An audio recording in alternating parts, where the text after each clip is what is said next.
Welcome to With the First Pick, where we're going team by team to build a perfect 7-round mock draft. Who's on the clock today?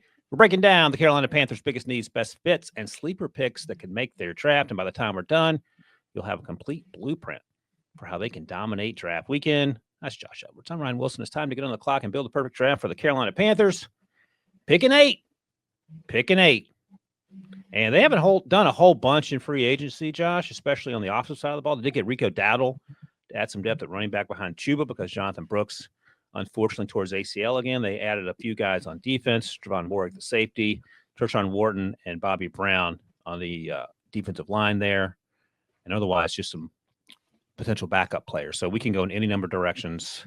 Defense needs to be rebuilt, but also you want to help out Bryce Young. So what are you thinking here at pick 8? My initial thought was edge rusher, just to give them some more pass rush there. They've got a couple of rotational guys opposite of Jadeveon Clowney. I think a player that we could possibly get in there to provide a little bit more juice would be an ideal route for them. All right, let's see the edge rushers, Debo. See what we're cooking with here. Abdul Carter long gone.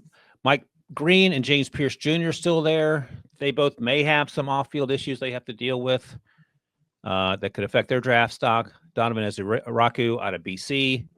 I love him as a pass rusher. I think he struggles against the run at times. Michael Williams, Nick Scott, and Shamar Stewart as well. All those guys have a chance to be top 40 picks. So which one is worth pick 8? Is Jalen Walker off the board at this point too? Oh, let's see. Linebacker. You might have to go to linebacker, Debo. Jalen Walker played everywhere at Georgia. So he is still there, and so is Jahad Campbell. Jahad Campbell might be more all. You want Jalen? Jalen or Mike Green. Mike Green is a little bit more conventional, but if depending upon where your preference lies.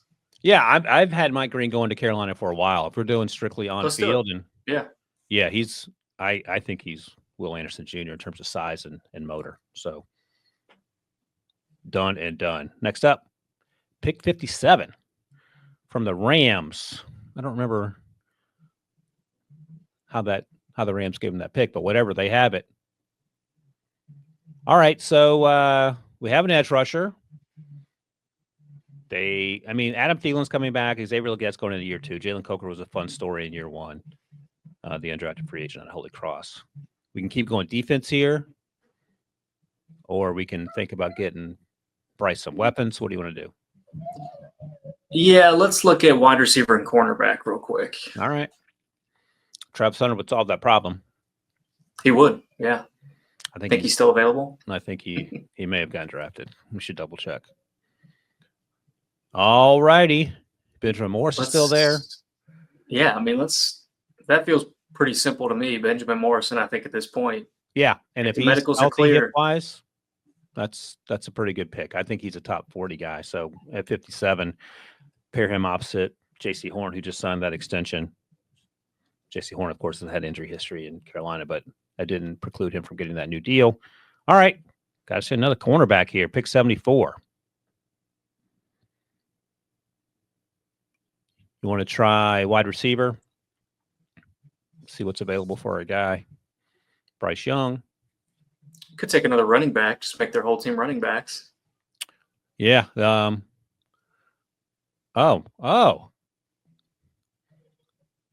love Jalen Royals. Yeah. He got injured. Didn't play the second half of the season. I haven't heard a lot about him. I think he ran really well. There was some concern that he'd be slow. Yeah. Yeah, I didn't think he played slow, and he didn't time slow. So I'm a Jalen Royals guy, and I sort of like him here. I don't know. Yep. I think this is about the right range, so Boom. I'm on board with that. 74. Ain't that hard, boys. Pick 111. I don't know if you're kidding or not about running back, but, all they do have is Rico and Chuba. They have Imani Bailey, but I don't think he's a long-term solution. Andy Dalton's coming back, so we don't need a quarterback. Jane Blue, Damian Martinez. Brashard Smith, I love. Ja'Cory Krosky, Merritt's a fun player. Only played one game at the University of Arizona. Went to the Shrine Bowl, had a good week there. I don't know if you're thinking one of these dudes or if you want to go another direction altogether. Let's look at best available again real quick. All right. Pick 111. We got 6 to go. 6 draft picks left. I love CJ West, the defensive lineman out of Indiana. Had a really good Shrine Bowl, and he's juiced up. If you want to add some more depth there, mentioned Bobby Brown. They have Derek Brown coming back off injury, but I feel like they could use some depth there. For sure. Yeah, let's do it. All right. They picked up a few guys. You got Derek Brown. Now they've got some really playable depth. And then 3 picks later, we're back on the clock at 114. They're fine at tight end just because Gunnar Helm's staring us in the face there. I mean, they have Tommy Tremble. They have JT Sanders, who had a pretty good rookie season. So Jordan Matthews is still on the roster, which is funny. Debo Sky, former Philadelphia Eagle, a wide receiver at one time. So we don't need a tight end. I like Kobe Bryant if we want to add some more defensive backs. The corner out of Kansas. This is pick 114, so this is the 4th round. He might still be available in a little bit just because he's undersized, but I don't know if anything. Oh, Baron Sorrell, the edge rusher out of Texas, could be some good depth if we're trying to continue to build the edge rush room. Yeah, there's a lot of players here I like. Jalen Rivers, JJ Pegues, Noel Williams. Scroll back up a little bit, Debo. Jonas Sanker jumped out. David Walker as well. So let's go with Jonas Sanker. We haven't talked a lot about him. The safety out of UVA. He's a good player. I think he was at the Senior Bowl. Had a good season either way. And this feels about the range you could go off the board. Next up, pick 140. We're now into round 5. Got 4 picks to go.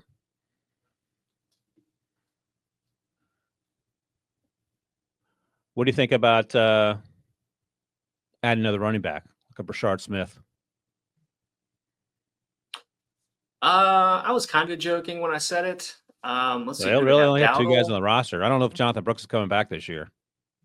Yeah, I mean, it's very possible. I like Brashard Smith. I mean, I think it's good value at this point. So, anything else stick out to you that you prefer?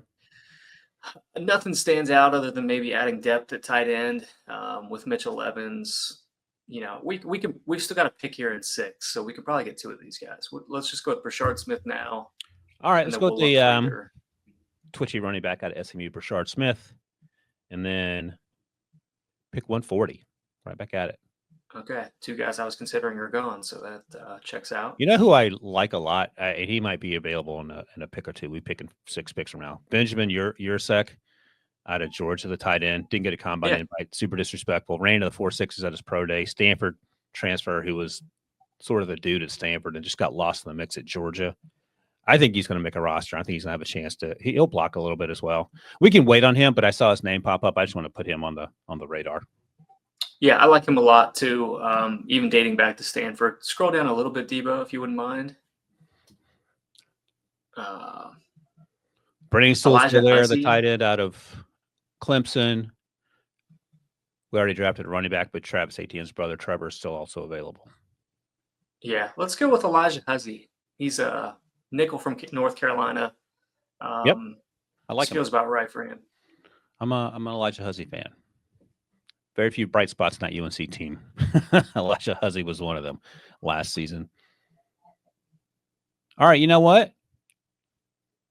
If we're going to take a tight end, let's take Jackson Hawes out of Georgia Tech, who will block his butt off.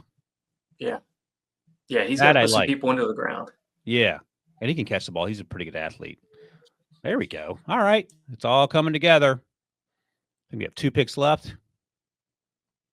Oh, no, we have 1 pick left. All right. We're down the home stretch here. Pick 230 coming up, the 7th rounder. And Josh, the floor is yours, sir. Oh, man. My guy, Rondé Gadsden's still there. I would take him here if I didn't already just take Mr. Hawes. So, best player available, or you can go special teams, or you can go home run hitter for Bryce Young. Malachi Moore is intriguing. Yeah, I think he's an incredibly smart player. To get him at this point in the draft would be a steal. Not a super juiced up athlete, but an incredibly smart kid. Good kid outside of the Vanderbilt game. We had the meltdown. It happens. I've been known to have meltdowns, Josh. You may have experienced a few of those. So I'm not going to hold it against Malachi Moore. He is the Ryan Wilson of this draft class. So let's take him with the final pick in this draft for the Carolina Panthers at pick 230. Tell you what, man. Carolina Panthers do this, there's a good chance to win the Super Bowl next year. I'm just going to call it now. Mike Green, edge rusher, with the 8th overall pick. Benjamin Morrison, top 40 guy, cornerback at pick 57 out of Notre Dame. Jalen Royals, love him as a wide receiver out of Utah State. Probably the Deontay Johnson type player without all the off-field headaches. CJ West, defensive lineman out of Indiana. Jonas Sanker, the safety out of UVA that no one's talking about, but they should be. Brashard Smith, the running back out of SMU. Josh's guy, Liza Huzzy, the corner out of UNC. Jackson Haas, the blocking tight end of Georgia Tech. And finally, Malachi Moore, super smart safety out of Alabama with that final pick at 270. That wraps up the perfect Panthers draft class. Make sure to subscribe to NFL on CBS on YouTube and download with the first pick wherever you get your podcasts. And stay tuned for more perfect mock drafts because we're hitting all 32 teams.